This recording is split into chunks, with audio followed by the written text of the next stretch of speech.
The final pair of topics, which are intimately related in this chapter 23 on voltage, relate the differences in voltage to the electric field in some region of space. And we find in the second half of this video that you can flip this on its head if you do already know the voltage everywhere in a region of space. That will enable you to find the electric field in that region. So let's take a test charge on another trip. Done this a few times already in this chapter. We'll move a test charge from A to B in some sort of external electric field. And we can ask again the question, how much work is done by the electric field on that charge during this trip from A to B? At each moment along the path, the E field is doing an infinitesimal amount of work depending on the angle between the field and the DL along that path.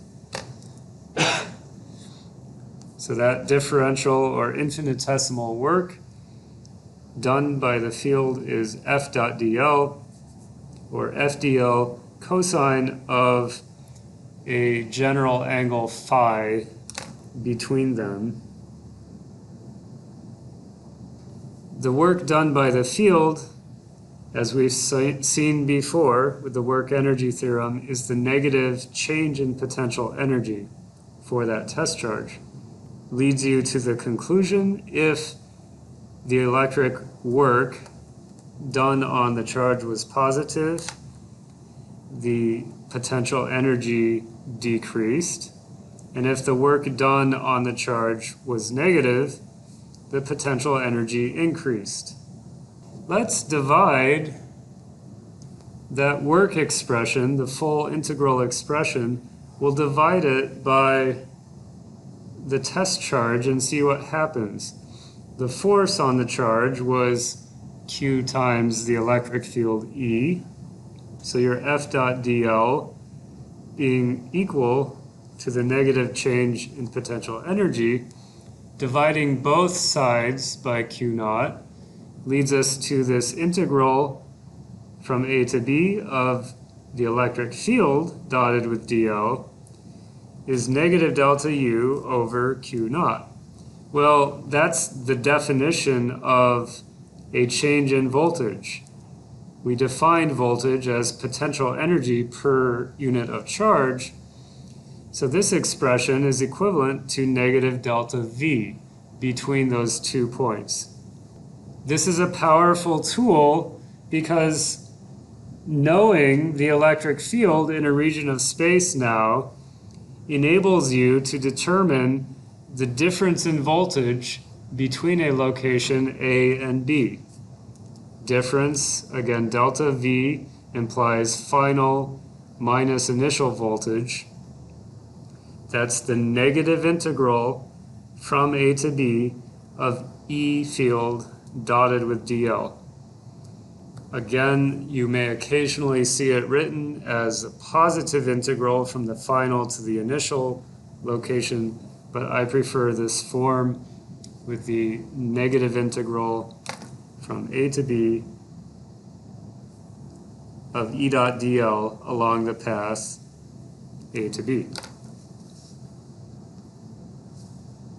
You're going to see several examples how to compute these differences in voltage in class, but this is the basic justification for being able to compute voltage differences this way. Remember that the units of E field are volts per unit of length. So this is a natural way of thinking. To find the voltage difference between A and B, you're going to need to know the strength of the electric field in volts per meter along that path. When you add up all of the individual changes along the path, you will get the total voltage difference between location A and B.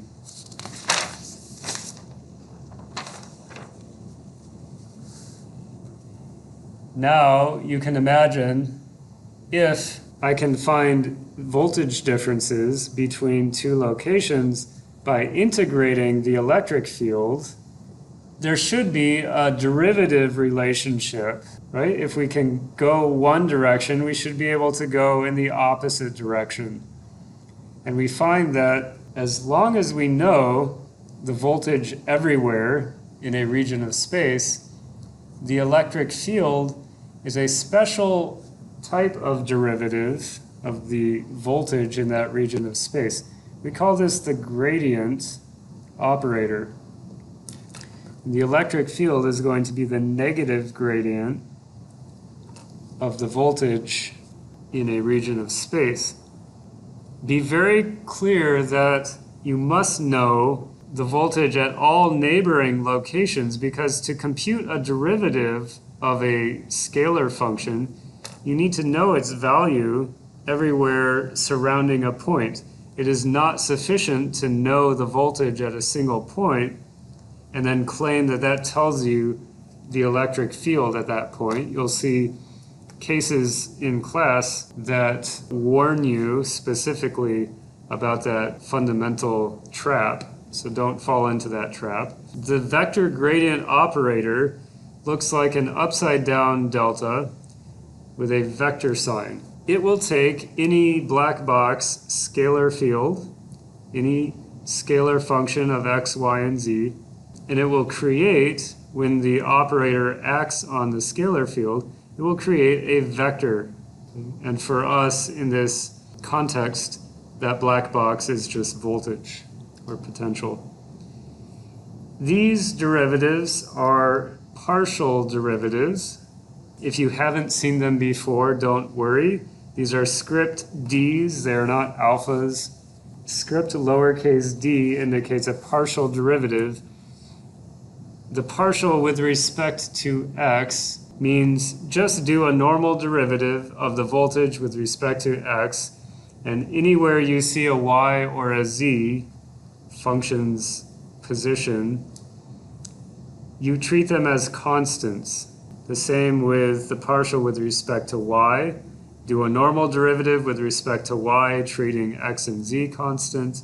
And for z, a normal derivative with respect to z, treating x and y constant.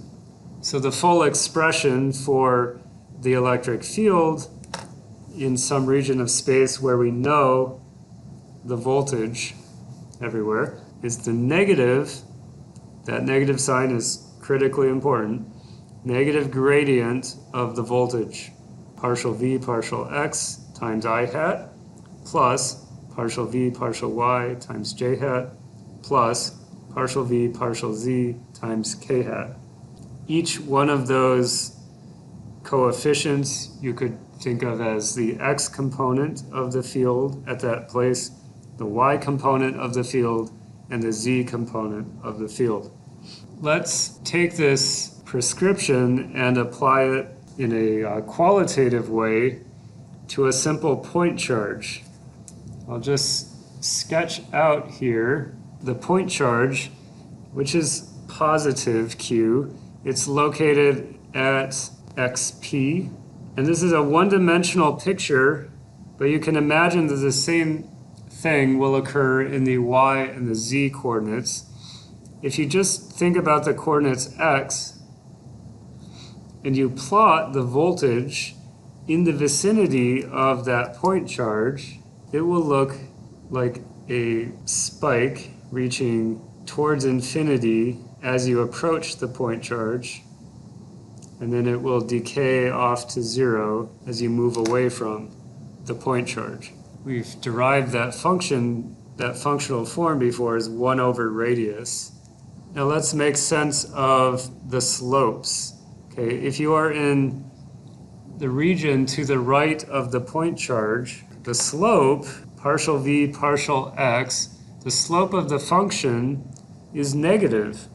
But we understand that the electric field has to point away from this positive charge to the right with a plus I hat, which means the x component of the field must be the negative of partial v partial x.